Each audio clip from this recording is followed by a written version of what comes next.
Get busy living or get busy dying.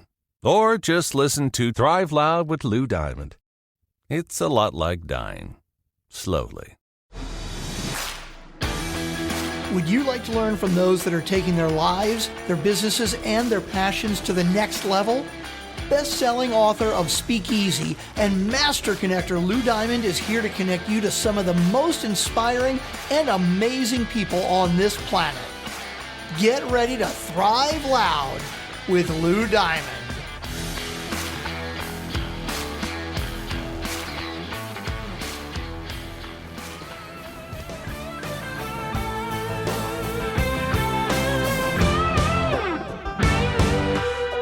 I knew the minute that I picked you up. Welcome, everyone, to another spectacular episode of Thrive Loud with Lou Diamond, connecting you to the most inspiring and amazing people that are thriving each and every day. I'm your host, Lou Diamond. Oh, boy.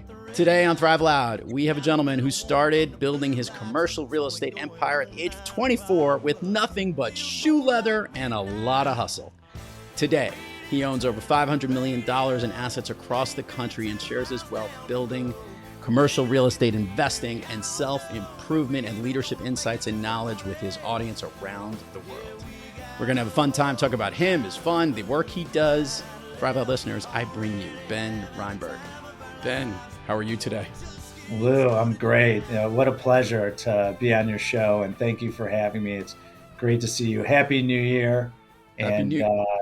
And thanks again. I know I will add a lot of value to your audience and look forward to chatting with you today. So here's what we want to do, Ben. I am one of those guys that knows a little of your story, but our listeners don't quite know who you are yet. So here's what I want to do. I want to do a little rewind. We don't have to go all the way back to the womb, Ben. We could go to a spot to kind of understand kind of how what you're doing now became your gig. Well, I started when I was 24 years old, and I was a CPA, and I worked in accounting for a year. And I tell this story where I was on audit and a billionaire inspired me to become an entrepreneur. And I won't get into those details, but long story short, since I was a kid, I've always wanted my own business. And I always wanted my own autonomy and never wanted to have to work for someone or listen to someone. I was always a rebel when I was a kid. My first job, I sold Marlboro cigarettes at a bar when I was 8 years old to make money so I could buy candy and Slurpees at 7-Eleven down the street where I lived in the Chicago area. And I've always had that entrepreneurial spirit, and it lives with me today. And I started when I was young, and I had a gentleman that helped me kind of get started and showed me how to do my first deal. My first deal was an industrial deal, Lou. My expertise in commercial real estate is office, industrial, and retail assets. The last 17 years out of my 28 plus year career, my company, we've been focusing on medical, and then 3.5 years veterinary and properties. So we just launched a new fund for medical properties, which is really exciting. And so it's a marathon business, and it's not one of these, we have investors from all over the world that invest with us. We find assets in various parts of the United States that we invest in. So we own office, industrial, and retail assets around the United States. And we have a large portion of our portfolio now is medical, because that's what we've been focusing on for quite some time. So really proud of where we've come. It's a testament to my staff and everyone at my company, Alliance Consolidated Group of Companies. We're originally from Chicago. My office is in Newport Beach. I live in California now. I moved here about a year ago. And we have offices in Tampa as well as Minneapolis and different parts of the country. So we have people now that work all over. We've had to deal with the remote workplace, which we have, and had to kind of change the course of the way we do business. Mm-hmm. But all in all, our skills are outstanding. We have a 200 plus years of experience on our leadership team. And I'm just very blessed. I've worked extremely hard to get to this point. My goal is to have my leadership team run this company, which they will be hopefully soon. And I'll be stepping out. One of the things that I'm doing is when I learned the business, Lou, I never felt that the people above me taught me the business or taught people below them the business. And I said, well, I'm going to change that. I'm going to teach commercial real estate around the world. And so shortly we're going to launch courses where I can add value. I'm from Chicago. You can probably hear my I accent. was about to say the accent did slip out there. I did catch it a little bit there. Yeah. I am Chicago born and raised. And even though I live in California, my heart's always in Chicago. And my staff is too. And I go back there because we still have our headquarters there. Yeah. And my family's there as well, my folks and brothers. And so Chicago will always be my home. It's in my heart. And yeah, no, I'm going to jump in, Ben, because I want to talk about commercial real estate for a second. I'm going to get a little geeky on you here. So this was one of the strangest commercial real estate windows of time. Anyone look, every market's got their bumps and bruises, and if you take the timeline long enough, everything stretches out to almost the zero-sum game of ups and downs. The pandemic was one of the weirder times, specifically commercial real estate. I happen to have a family member who's in commercial real estate and in the retail aspect of it, which you can only imagine what that was like. Help paint a picture for our listeners here as to what the world looked like once we were shut down and what that was doing. And as business was changing, companies weren't renewing leases. They were working virtually from home. Locations were changing where certain things were. People were trying to figure out how to handle paying their rents within that space. In the worlds that you're in, and obviously you highlighted some of the industries you're in, help paint that picture for our listeners as to what these last 2.5 years was kind of like. Because there's, to those who aren't familiar with it, there is nothing more strange than what's happened in your world. Can you help explain that to our listeners? Absolutely. Yeah. Well, to start, it was a challenge for me because I like having an office. And all of a sudden I was forced to work from home. And so I had to adjust. And then I had to figure out how to manage, and my leadership team, how to manage people working remotely. So that was the first challenge. And then we had to deal with our tenants. So in the medical office space, our assets, Lou, are recession and pandemic resilient type real estate. We collected all our rents on our medical property and our veterinarian properties, which we were really blessed. We thrived. We were buying assets during the pandemic. We had a good run during the pandemic. However, we had some properties with our retail tenants. Yeah. And I saw this. There was some congruency to 08 and 09. In 08 and 09, the retail tenants, especially in some of the office tenants, took advantage of it where they said, you know what?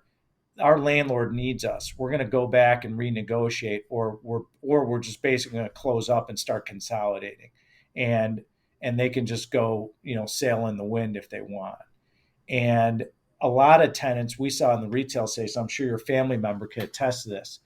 They were using a force majeure clause in the lease, saying, "Well, this is a force majeure." There's never been a legal precedent for COVID or a pandemic force majeure, so that was something that wasn't really a leg to stand on. However, we saw tenants asking for concessions, saying in the retail space, give me a month to 6 months because we don't know where we're opening.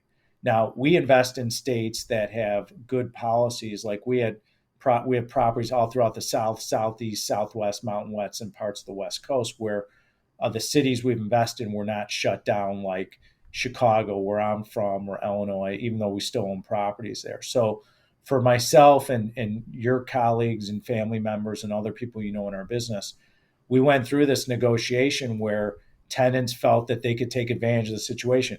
It wasn't that they didn't have the cash. They didn't want to spend it because they were concerned. They didn't know when they were going to come back and start opening again. So there was a lot of fear out in the marketplace. And when there's fear, people take advantage of the situation because as landlords, they don't want to lose tenant. They don't want to lose cash flow. So lenders had to get involved too, because some lenders had to get involved and say, well, wait a minute, if the tenants aren't paying rent, we're not going to go and foreclose on our landlords because it's out of their control. So it had a domino effect. It was very stressful in commercial real estate. We thrived with our medical properties, but we did have some situations where we had to do some workouts with tenants who were abusing us, saying, hey, we're not going to pay April, May, June rent of 2020 when the pandemic was at its height. And It was a challenge. However, I could tell you, in almost being in this business for 3 decades, Lou, that when you have challenges like a pandemic, the cream always rises to the top. And myself and my staff and my leadership team, just outstanding work how we dealt with things, between PPP loans, which were a challenge, to dealing with tenants, brand new acquisitions, raising money in the pandemic, which we Yeah. did successfully. So I have to tip the hat to my company and the people at Alliance, because we went through it, we thrived, and I am so proud of what we were able to accomplish. I remember that DoorDash and Grubhub and Uber Eats were my friends, because I kept sending my leadership team employees. I spent thousands of dollars. I never used those services. I heard about it from my kids, because they use different services out on the West Coast. I have two that go to USC, two of my 3 kids. And so I knew about these delivery services. And so that kind of came into play. So between managing employees and leadership team, buying assets, raising equity, and dealing with tenants, they were long days. They were Yeah. long. And I was working at home at the time. I was living in Chicago, and so it was nice, because in the winter it was so cold. It was like, okay, well, working from home was a big deal. So it worked out well. But I have to say, we actually did pretty well during the pandemic. But it was challenging. I won't Yeah. sugarcoat it. There were some challenges. As you share your philosophies, and as for whether it's for investing or the way that you're helping other leaders lead, I think our listeners would love to hear from you, Ben. Maybe what has been one overarching theme or mindset that you help set in thinking about your business for handling whether it's upside, downsides, or even thinking about the markets as a whole. One of the things I've always found about people who are just rock stars in their space is there's something unique about the way that they approach things. One, do you know what that is? And two, can you share it? I do. I don't believe in the word can't or contraction, shouldn't, wouldn't, or couldn't. We are a solution oriented business, and that's what my company is. I've learned at a young age that you can't focus on the problems. You got to go right to the solution and figure it out. And that takes persistence, that takes showing up. Lou, I would work weekends if I had to, nights. I would do whatever it takes. I had commitment written all over me. And that's what it takes to be successful in any business. It's commitment. And you look at icons like Jeff Bezos and Elon Musk and all these icons in business that are wildly successful. And I'm no different when it comes to mindset like they are. It's commitment. It's how bad you want it, how bad you want to be successful, how bad you want to continue learning, because we're always learning. And I see where success lies is commitment. You do not have to know everything in the world. I know I don't. But I am outstanding at bringing in third-party resources that will help me get to where I need to be or solve those problems or challenges that face. So when we're in turbulent times or a recession or tough economic conditions or lack of liquidity in the market from a lending perspective, it's where you roll up your sleeves and you go the extra mile. I'm going to spend another hour or two at work. I'm going to stretch myself. I'm going to do things that people don't want to do. And that to me is how you generate success. I mean, someone asked me the other day, Lou, they said, what is the definition of success? And that definition has changed for me as I've aged. It's to me, it's how many people I serve. And, you know, the more hands you shake, the more money you can make in life. And when I serve people and I help people, and that's my energy, the money just attracts to our company and what we do. And it wasn't like that when I was a young man. I was a kid when I first started. You still look like a young man to me. I don't know. You're dating yourself. I don't More know. than I you got do. this Sure, a beard. little gray. I grew this beard, and some of us don't it's have what you great. got up top. So I don't want to hear any of this stuff about the edgy stuff. I think you're looking great, Well, Ben. I'm about to turn 53 years old. So we're the same I'm age, believe it or I'm not. the So good. 21st, and you know, someone said, "Hey, that beard makes you look older. Maybe you should shave it." I actually kind of like the beard. It's kind of rocking. It's one of the icons from Chicago. He always had a beard, and I always looked up to him. His name was Sam Zell, and I said, "If Oh, that yeah. guy can rock a beard, Ben Reinberg can rock a beard." And so I've always looked up to him and a lot of icons from Chicago and commercial real estate. But yeah, I mean, at the end of the day, it's all about commitment, how bad you want it, how disciplined you are. Are you drinking excessively? Do you work out? I am a health nut. I work out with a trainer at least 5 days a week.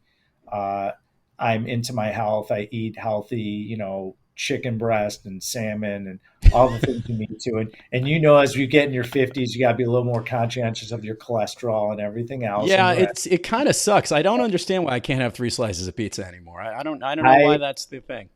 that's the thing coming from Chicago. I mean, between That's pizza and full well, of sausages and Italian beef, to me, it's like I said, okay, those are like delicacies I have to give up. And so, being in I California, looked in a vending machine in Chicago. Lipitor is actually one of the options next to the Cokes and the soda machines on the Poland Springs. It's there in that's the right. menu. That's right. That's right.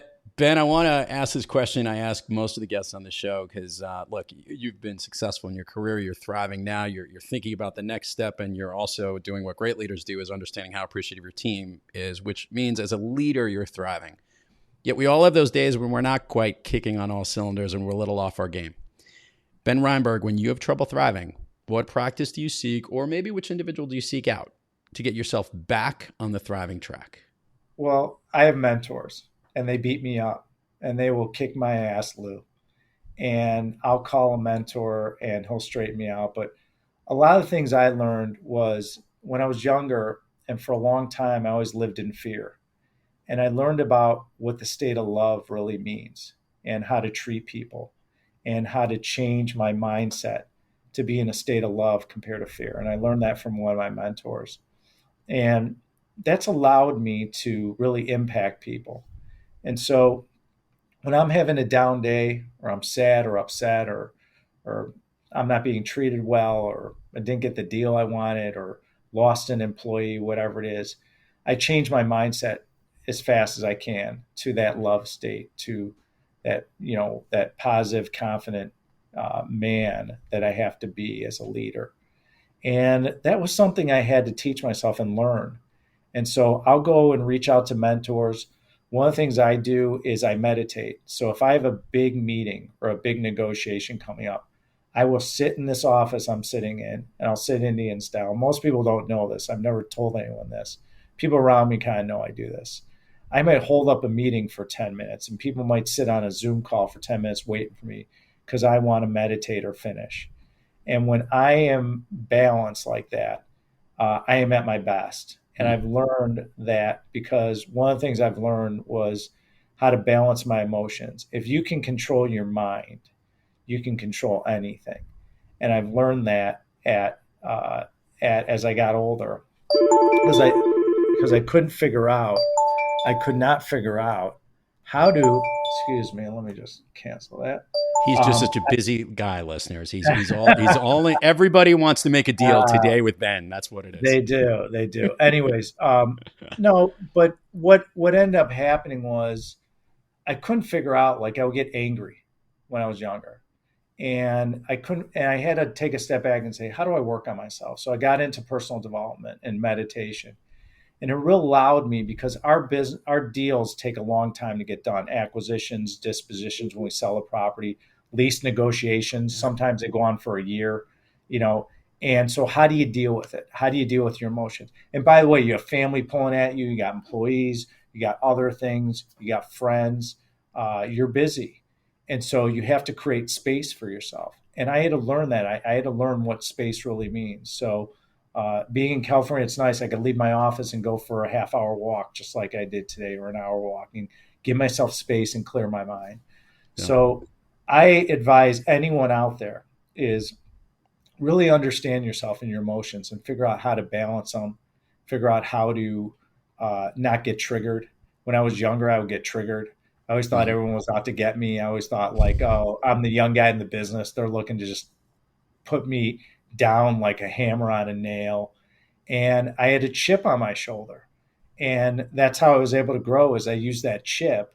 But I learned as I got older, I said, you know what? I don't need that chip. I just need happiness. Because someone told me this, and it was a great quote, and I've owned this quote for a long time, was, your environment's not going to provide you happiness. Your happiness will provide the environment that you want around you. Yeah. And when someone told me that, I had an aha moment. I said, oh my God, they're absolutely right. If I'm happy, my environment and the people around me will reflect that as well. And guess what? I'll inspire people. I'll lead better. My negotiation will be better. I'll be a better listener. And I'll be coming from a place where it's more of a love type situation, and that chip will go away. And it really took me a long time, Lou, to really understand that. And that principle really has allowed me to thrive in life and grow as a person. So I'm constantly growing. Yeah, have I been wildly successful in commercial real estate? Sure. Okay. But it's been a lot of work and a lot of grinding and a lot of risk. Okay. I didn't get here overnight. It took, Yep. I've been this almost 3 decades. However, I do advise people is work on yourself, be the best version of yourself, be authentic. People know who I am. They know where I come from. They know that I'm a huge Swedish fish fan and a Snickers fan, even though I'm healthy. People know who I am. Like I'm like, this is who I am, and I'm proud of it. And I love myself enough that I'm going to tell you who I am. I'll tell you my shortcomings, and I'll tell you that I'm not perfect, just like anyone else. And I think when you can own that, and that's why my podcast I started, because not only are we going to touch on commercial real estate and business and health and wealth and relationships, but we're going to talk about being responsible for everything in your life, because at the end of the day, you control your life. Yep. And society doesn't really touch on that. If you can control your life and say, hey, Lou, you own your life. And so my podcast is Ben Reinberg, I Own It, because it teaches people not only about the topics I just talked about, but really about life and like owning your own life. And that's a topic in a conversation that people don't want to have, because they just want to kind of coast through life. And a lot of people just coast through life instead of living the life that they want and the life of their dreams.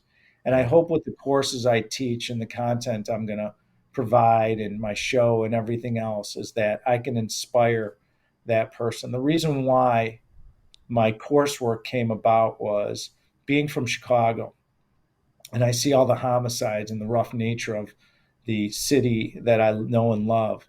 I said, what if I could take one man or woman and change their life, and that changes their kids, their parents, their grandparents, their legacy? How many folks would that impact in the world? And so I said, well, what if we took one person and made 1,000? What would that change? And I feel that you get to a certain point in your life and your career, and you create an expertise. I feel that you have an obligation to share it with people. Yeah, and that's what I want to do. I want to share my knowledge. I want to help people. I want to help my company and my staff and my leadership team. And that's the point I'm at in my life, is serving. And I get a lot of gratitude and benefit. It feels good to me to help people. I love doing things to change people's lives. I have a lot of women that work for me, and some of them are single mothers. And I have one single mother. I've watched her and helped her. She's put 3 kids through college. Awesome. And I take that one story, and to me, that's what warms my heart. I don't look at the money. I don't look at the deals we own. I don't look at any of that stuff. I look at those intangibles, like what were the spin-offs or the variables that came out of our hard work. And that to me is what's so gratifying. So serving people and helping people is something that's who the real Ben Reinberg is. And that's who I always want to strive to be. But let's do this, Ben. Let's do the admin part of the show. We're going to go down Fun Street. Share with the listeners all the places people can find you, learn about you, where they can go, links and all that. We will put it all in the show notes, but it gets more engagement when they hear it from you. Absolutely. Well, I have my own website now. It's benreinberg.com, and we're in the process of redoing that as well. We're going to enhance it. And you can follow me on any social media platform. On Instagram, it's at The Real Ben Reinberg. YouTube, our podcast is on there. Ben Reinberg, I Own It, which is on YouTube, as well as every podcast platform, Apple, Spotify, Stitcher, you name it. It's all over the place. We have great guests and provide great content. If you're interested in commercial real estate, AllianceCGC.com. That's AllianceCGC.com. We have a brand new fund called the Alliance Medical Property Fund. If you're interested in investing in medical properties passively and building wealth and tax benefits, feel free to reach out to me and we'll direct you to the right person to invest with us. I'm a huge proponent of our fund. I am an investor as well. I love what we do. So my company is a good way to follow me. My personal brand, which we're growing. I just got involved in social media in April and May this year, and that's growing. So Instagram, Facebook. Which do you like the least? Which of the social handles do you like the least? You could be honest. We want to hear this. I'm just learning. So I don't know if I have a discomfort with anyone because I'm still learning the technology and the platforms. I think Twitter is really neat. I think that's a cool thing. And Alon's enhancing it. Instagram to me is really interesting. It loses a little bit of its authenticity, social media in certain respects. Facebook has a little bit, I think a good way to connect with people, especially our age, Lou. Instagram has a little bit younger crowd. We're the old people. I know. We are the old people. But, I'm still learning how it works. I have a staff that works on my social media and my podcast. And so I like YouTube really well. I think that's a really cool platform. I love YouTube. Well, you're going to be on all of them on this program. Yeah. So we're going to have to see which one people like you the most on, and we're going to loop that back. I think that's what we're going to do. That's right. Here's what I want to do. I want to do Fun Street with you. Ben, I love asking guests this questions, and we're the same age, and this should be interesting. Ben, I love asking guests on this program, do you have an all-time favorite movie that you love to watch or rewatch? First of all, I have a lot of movies I love to watch and rewatch, but the one I've seen, I'm going to exaggerate, it could be 1,000 times. I've never watched a movie 1,000 times, but it seems like it, is Shawshank Redemption. Okay. For some reason, you end up and you start turning on, and I don't watch much TV anymore, Lou. I really don't. But when I did, I'd always see that, it would be Thanksgiving or Christmas or whatever, and Shawshank Redemption would be on. That's one of them. Growing up in the era we did, I'm a huge Rocky fan. Sylvester Stallone. Rambo is always a favorite of mine. So, and obviously the Godfather series and Al Pacino in movies. Shawshank is a good one. We've had a lot of guests. We did a countdown. I think we're in the 800s, 900s. I don't know. How many episodes do we have? I'm looking at our producer. We have many. But on the 200th episode, we did a countdown of the movies. And someone had suggested recently that we should redo the countdown because Shawshank was like number 2. I think it might be number 1 now because people like it so much. Let alone the fact you get to listen to Morgan Freeman speak, which is worth everything. Morgan Freeman's an icon, and he's as Red in that movie. He is just absolutely spectacular. And so is I can't remember the lead actor's name too. Some guy named Tim Robbins, whatever he might be. Yeah, Tim Robbins. So he's phenomenal too, and so it's a great story, and it's all about hope. It's all about hope and persistence and just belief, which is really a staple of my business, commercial real estate, and something to pass on to your listeners is that believe in yourself and really love yourself because no one else loves yourself as much as you do, and it's a concept I really had to understand. When I was younger, I always had to feel like I was pleasing people, whether investors or brokers or principals in our business or whoever. And I realized I wasn't giving myself enough love throughout life. And so, it's funny, you get to our age and you really start looking back. You're like, wow, can you imagine if you were in your 20s knowing the knowledge, Lou, that you had today, how you would be different. And so we look at that stuff and we take it for granted. So, I've learned to be present in life. Don't worry about the future. The past is the past. I mean, there's a saying, I'm going to hit him. Listeners, Ben Reinberg wins the award. I think he hit more expressions and things to say in this episode than we probably ever have. I love it. Yeah, my favorite one is we're gonna do a speed round of all of them. I think at the top of the show. Let me give one. Let me give one because this is really important. Go. Yeah. When you're making progress in your career, your life, or relationships, I always say burn the ships or burn the bridge behind you. Don't burn bridges of relationships. That's not what I'm talking about. I'm talking about you get to another level in your life or your career. Don't look in the past. Don't start judging yourself. Burn that past behind you and look in the front windshield And I had to learn that concept a long time ago. And it's something that someone taught me, I think is a great lesson. I hope everyone out there in your audience can understand that. But it's a great lesson because it's like, you know what? If you were on an island, okay, and you burn the boat, you can't get off that island. That island shows your progress. So just keep moving forward. Just keep pushing forward and don't worry about what other people say. Just keep pushing forward and be yourself. Love it. We're going to do the speed round, Ben. This is how it rolls. I'm going to ask you something. I want the first thing that comes to your mind. Okay. These are things that lift you up, motivate you, make you feel good. They basically make you thrive. Okay? Ready? Take a drink of water, and here we go. Let's do it. Of late, a song that you love to listen to, or maybe one that pumps you up. Just Getting Started by Jason Aldean. Ooh, that's a good one. A favorite food that's not a dessert. Spaghetti bolognese. Ooh. A favorite dessert. Carrot cake. You like a lot of icing or a lot of cake? That's a serious question. I like the cream cheese part of it. Oh, okay, yeah, like more of the icing. I got you. Yeah, I'm more of the icing, I guess. An activity you wish you did more of. Golf. I don't get to play enough golf or have the time, and that's something I'm going to pick up. Also, surfing. I want to get into surfing now that I live in the surfing capital of the world. I would say so. An activity you wish you did less of. Traveling for work. I'm at a point where it's getting pretty tiring. An activity you recently tried that you want to recommend to everybody you meet.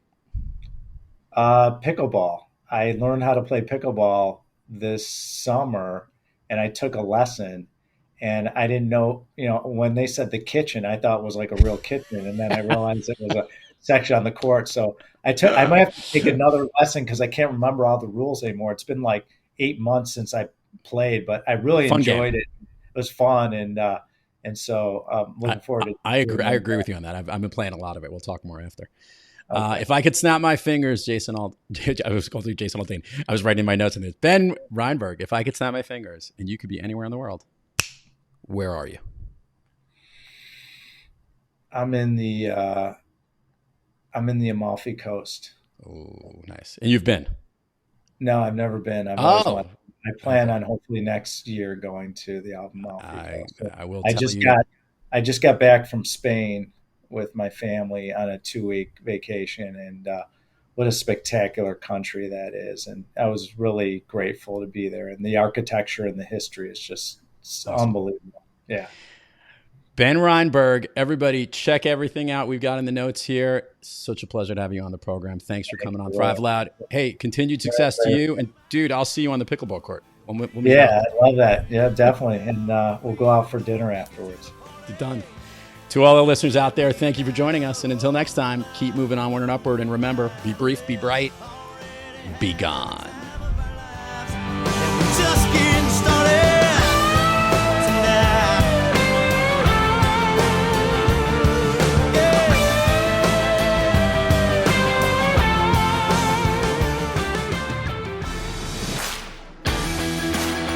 You've been listening to Thrive Loud with your host, Lou Diamond.